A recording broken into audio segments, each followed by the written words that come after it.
You're watching Bet Rivers Pro Football Weekly on the Bet Rivers Network. Welcome, everybody, to the latest edition of Bet Rivers Pro Football Weekly, along with longtime NFL wide receiver Brandon Stokley. I'm Adam the Bull. Brandon, how are you today? Oh, I'm doing great, Adam. Appreciate you having me and joining. Looking forward to week 5 already. Crazy. Flies by quickly, huh? Yep, we're already in week 5 and we're in October, so I can't wait. For another week of football. Does it go faster as a fan and analyst as opposed to when you played, or no? Yes. I mean, well, especially if you're losing. Oh yeah. Those seasons can feel like 5 seasons, and it's a grind. It's the same stuff. It's Groundhog Day, same stuff over and over every single week. And so it can be a grind. Your body's sore. You're tired. So yeah, absolutely. As a fan, it's easy. I'm sitting in a recliner. I'm not sore. I'm not tired. So yeah, absolutely. As a player, that thing goes really slow. All right, Brandon, let's get to right to it, to the games we like this week. And I know you've got a bunch. I got a few as well. And so let's get to the first game that I know you've got to play in. And it's in England. The Vikings and the Browns. It's a 9:30 a.m. start. The Browns announcing this week that rookie third-round pick Dillon Gabriel would make his first NFL start. He did play a little bit in a couple of the other games coming off the bench late, but his first NFL start will be in England. I believe that's the first time that's ever happened with a quarterback. The Browns opened as a 5-point underdog. It's now 3.5. Technically, they're the home team, but we know it's a neutral field here. But you like the Browns to win with Dillon Gabriel's first start, huh? Yeah, give me the points. I like their defense. I don't know what I'm getting with the Vikings and their offense and their quarterback situation. I just don't know. So I'll take the points here. And I understand Dillon Gabriel. We don't know that either, obviously. But no film on him, really, except for some preseason games. And I think Stefanski will do a good job of managing him and keeping this football game close. And it's a coin flip game to me. So give me the points and give me the Browns. Yeah, I didn't make a pick in this game, but if I my lean would be to go with the Browns in this one to keep it close. I could see this game being crazy low scoring. I could see this being a 13-10 final. Neither team is particularly good offensively. We know the Browns are excellent defensively. The Vikings are pretty solid defensively. Both teams are a mess on the offensive line. The Browns have been a mess. The Vikings have 2 starters they're without with. I know they obviously the Vikings have Justin Jefferson, but the Browns have Denzel Ward. So this feels like an under game as well. I know the over-under is pretty low in this game, but yeah. There you go. Yeah. I like that. I'll jump on that also. Yeah, it's a low over-under at 36, but still. Okay, game number 2. Let's talk about the Giants and the New Orleans Saints. Not a sexy game on paper. Yeah. But Jackson Dart went out there last week. He didn't put up eye-popping numbers, but the one eye-popping number he did put up was the victory. Giants get the win. Now they go on the road to play New Orleans. The Saints, having quarterback issues of their own, are actually a 1.5 point favorite at home. Originally it was 2. It just went down to 1.5. But you like the Giants in this one. Yeah, give me the Giants. I mean, both of these teams aren't very good. I just think the Saints are a worse team. And I liked some of the things I saw from Jackson Dart last week. Very mobile. And some of the different things now that you can do with him that you couldn't do with Russell Wilson. And so you're going to steal a few first downs. I don't know. I think the Saints, they played probably the best game of the year against Buffalo last week. They had a chance to actually pull that one out late. And just couldn't make a play down the stretch. But I think they were all in for that game. And so like you said, I mean, both teams aren't very good, but I believe more in Jackson Dart and Brian Daboll than I do with the New Orleans Saints. Yeah, I can't disagree there. I'll stay away from this one, but I get why you'd go in that direction. All right, next game I got to pick here. It's the Texans and the Ravens, another 1:00 game on Sunday. The Ravens are 1-3. They're going to be without Lamar Jackson. They're getting 1.5 at home against the Texans team that's also 1-3. You talk about a swing. Like the point spread didn't change a lot when it went from Joe Flacco to Dillon Gabriel. But if Lamar Jackson's playing this game, even though they're 1-3, they're probably favored by 5, 6, maybe even 7 at home. Instead, they're an underdog. I know they're not playing great. I understand Cooper Rush is not Lamar Jackson, but I don't think the Texans are that good either. So I'm going to take the Ravens to win this game outright. Forget the 1.5 that the Ravens are getting. I'm just going to take them on the win line. I get plus 102 instead of minus 110 to give up that 1 point. I think the Ravens are going to win this game at home. I don't like the way the Texans are playing at all right now. Yeah, I think I'd go the other way here. Okay. Just because, the Texans' offensive line, they're in shambles also, right? But yeah. Who's going to rush the passer for the Ravens? Everyone's hurt. Yeah. Everyone's been hurt. They lost both cornerbacks. They put their best defensive lineman on IR. Van Noy's been out. Kyle Hamilton, is he going to play? You got, Patrick Queen went out of the last game. You got so many injuries. And then on top of that, you look at the Ravens offense. Okay, no Lamar Jackson. What are you going to do? Change your whole offense now? They're built for Lamar Jackson. You can have different styles than Cooper Rush and Lamar Jackson.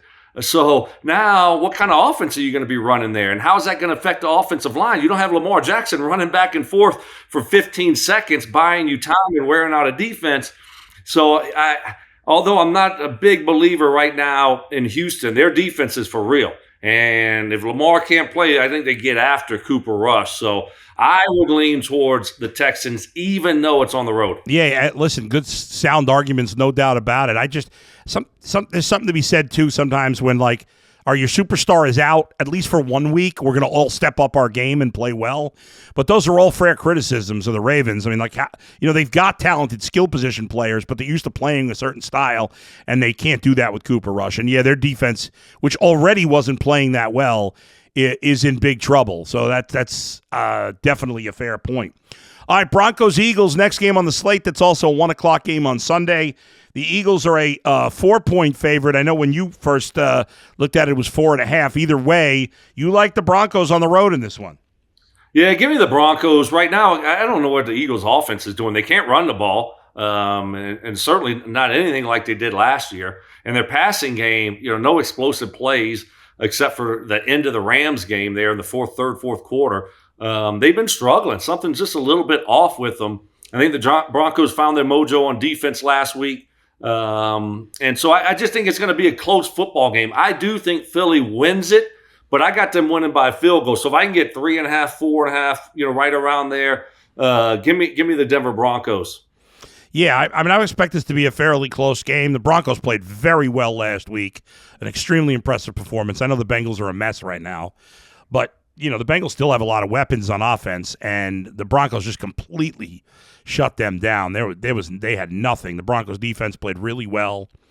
And obviously there's been some regression from Bo Nix this year, but he's playing better now as the season's going along. So he had his best game, against Cincy so far. He looked great.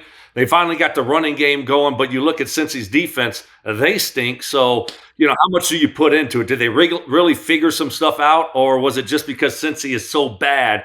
Well, guess what? This is a test here on the road, so we'll see if that passing game and if Bo have figured something out for the Broncos. Yeah, it's a fair question to ask. I think, we'll find out coming up Sunday. Also Sunday, 1 p.m., the Raiders and the Colts. The Colts are a 6.5-point favorite. The Colts have been arguably one of the biggest surprises. Another team in that division, Jacksonville also, but the Colts have been more impressive because they've scored 123 points. Only the Ravens, the Bills, the Lions have scored more points. Who would have guessed that the Indianapolis Colts would be fourth in points scored through 4 games? I know I certainly wouldn't have guessed that. I would have much likely thought they'd be fourth from the bottom and fourth from the top. I know, it's unbelievable. And imagine if Mitchell doesn't drop the ball as he's trying to go celebrate. Add 7 more points to their total. Good point. They might move up anymore. But unbelievable job by Daniel Jones and Steichen, the head coach, and all their offensive staff. They've really done a great job so far. So it's been fun to watch. And you got to ask yourself, can they keep it up? But certainly Jonathan Taylor's playing at a high level. Those receivers are playing at a high level.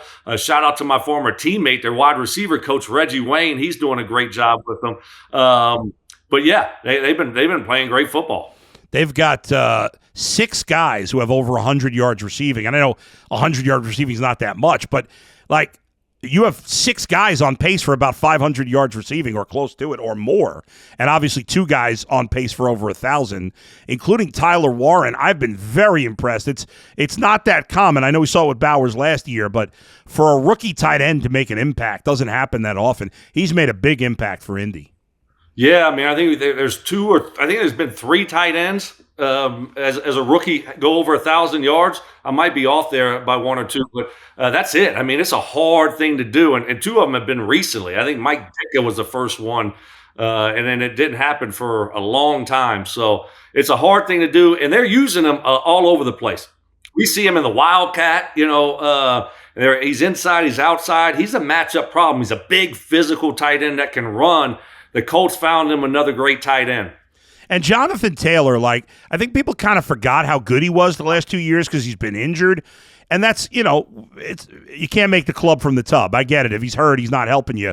But when Jonathan Taylor has consistently showed you that when he's healthy, he's as good as any back in the league. And he's playing that way right now. Absolutely. Yeah. I mean, he has been on fire to start the season. And he's looked like the Jonathan Taylor of a couple years ago. So, and that's a nice weapon to have for a guy like Daniel Jones. I mean, their offensive line's been playing great, which is kind of the surprise also. But yeah, anytime that you can turn around and hand it off to a healthy Jonathan Taylor, I mean, you're going to score some points. I'm leaning towards the over in this one. The Raiders, their defense is not any good, but their offense has been pretty good. Even though, the last 2 weeks they've lost, but they've scored 48 points, and they've scored at least 20 in 3 of their 4 games. Genti had a big game last week. I feel like this is going to be a real high-scoring slugfest. I think in the end, I think the Colts pull away, but I think the Raiders will score some points here. I think this could be a 50-plus point scoring game. What say you on that? I like that. Yeah, Geno, he's too many interceptions early in the season, but it's a new place. He's trying to figure out these new weapons that he had. And Adam, to your point there, I mean, Genti, 3 touchdowns, I believe, last week. I mean, is he starting to find his rhythm? Chip Kelly, their offensive coordinator there, trying to, figure out how to use them, best way to use them.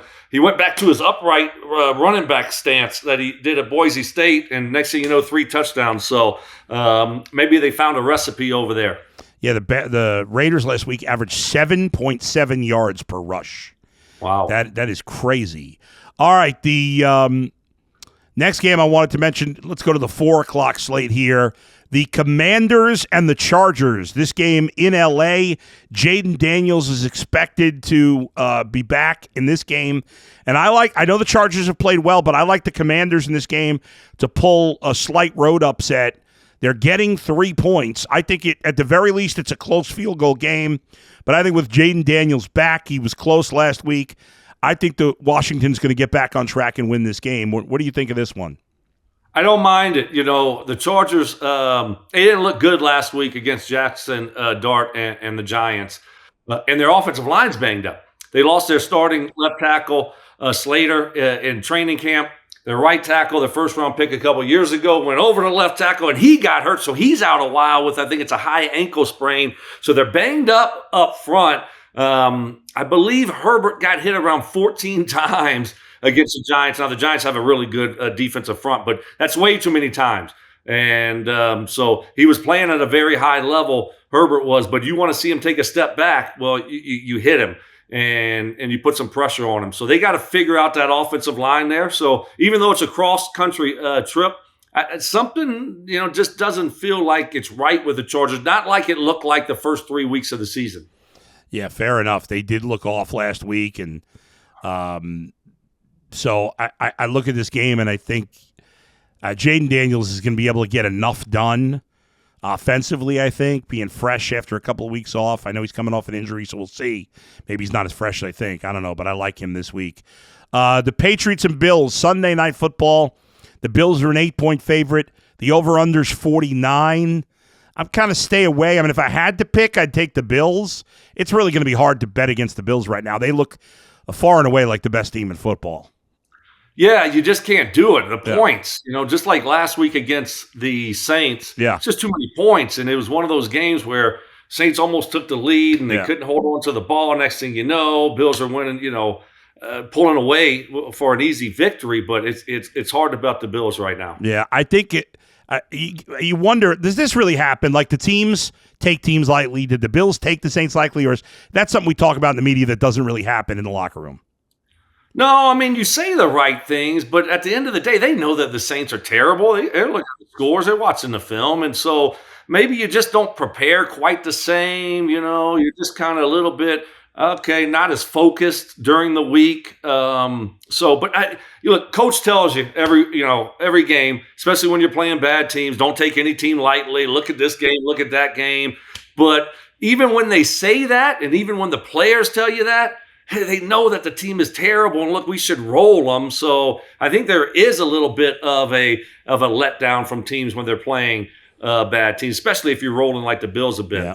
What do you think? What do you make of how Drake May has played so far? How are you feeling about him? Oh, I like him. Yeah. I like him a lot. I think he's the real deal. I think the Patriots found their answer there in Drake May. There's so many teams like the Browns here where I am in Cleveland that just can't ever find a quarterback. And after all these years of Tom Brady, they have a couple of bad years, and now it looks like they found he's not going to be Tom Brady, but it looks like they found a legitimate starting quarterback again. I agree with you. Sometimes you're lucky, and in the case of Cleveland, what are y'all adding another number to your quarterback jerseys? The Tim Couch jersey. How many quarterbacks now? Since I think it's 40, 41 since 99. That's a big number. My old college quarterback is on that list. Any guesses of who that is? Oh man, I'm trying to think. I'm totally drawing up. Give me a minute. Wait a second. I said high school or college? College quarterback. Oh, okay. Who asked that? Sorry, huh? Oh, it's so college teammate. Yes, college. Sorry, college teammate. 2 years he threw me the football. I am totally drawing a blank. Who is it? Brobridge's finest, Jake Delhomme. Jake Delhomme, who had a great year. He had one great year. Yeah. Derek Anderson had one great year. Baker had. Listen, I'm still convinced to this day that if Tim Couch had gone to a different team and stayed healthy, he would have been a good NFL quarterback. We'll never know. Tim's a good dude. Have you seen him, by the way, recently? That guy is jacked. He's probably in better shape than he was when he played. Oh, wow. No, I haven't. Yeah. Making me I need to get in the gym. I think his son is like a top prospect now. Oh, awesome. His son is a good player. All right, final game to get to here, and that's Monday Night Football. The Monday Night Football game is the Chiefs and the Jaguars. The Jags are surprising 3-1. They're 2-0 at home. Chiefs got off the losing streak this past week. They're 2-2. The Chiefs don't look like the Chiefs, though, still. The Jags are getting 3.5 at home in this one. Any play for you here, Brandon? No, I'm staying away from it just because the Chiefs, they played their best game of the year last week. They looked against the Ravens, but the Ravens had everyone hurt. They got Worthy back. They got their speed guy back. Their offense looked different. They found a rhythm last week, running the ball better. Mahomes looked more comfortable. So did they find something, or was that because the Ravens had everyone hurt? I don't know. So I want to wait and see. Jacksonville, a nice win for them against the 49ers. And it's going to be probably hot and humid, so that obviously plays into the hands of the Jags. So I just don't know who Kansas City is. Have they found their rhythm again, or are they still that team that struggled early in the season? Yeah, I'm with you on that. I stay away from this game. To me, it would be Chiefs or nothing. I'm not betting on the Jaguars in this game. But I don't feel good enough about the Chiefs that I'm willing to lay more than a field goal on the road, which is crazy because in years past this would have been a much bigger spread. But Trevor Lawrence he's playing okay. I don't think he's ever going to be that guy we thought he was out of college. Do you? It doesn't look like it. You hope that the new coach there, Liam Cohen, offensive-minded guy, he's had a lot of success with Baker a year ago, can get him going. And you got weapons around him now. Brian Thomas, if he can find his form from last year. Then you got Travis Hunter, obviously, who's a young player, but talented outside, and then Travis Etienne's been playing really good. So you're going to put some better weapons around him, and then hopefully he can get comfortable with that offense and continue where he was a few years ago before he kind of regressed a little bit. Yeah. All right, those are the picks for this week on Bet Rivers Pro Football Weekly. Thanks, everybody, for joining us today. Thanks for the guys for producing today. For Brandon Stokley, I'm Adam the Bull. We'll talk to you next time on Bet Rivers Pro Football Weekly. Thanks for watching Bet Rivers Pro Football Weekly on the Bet Rivers Network.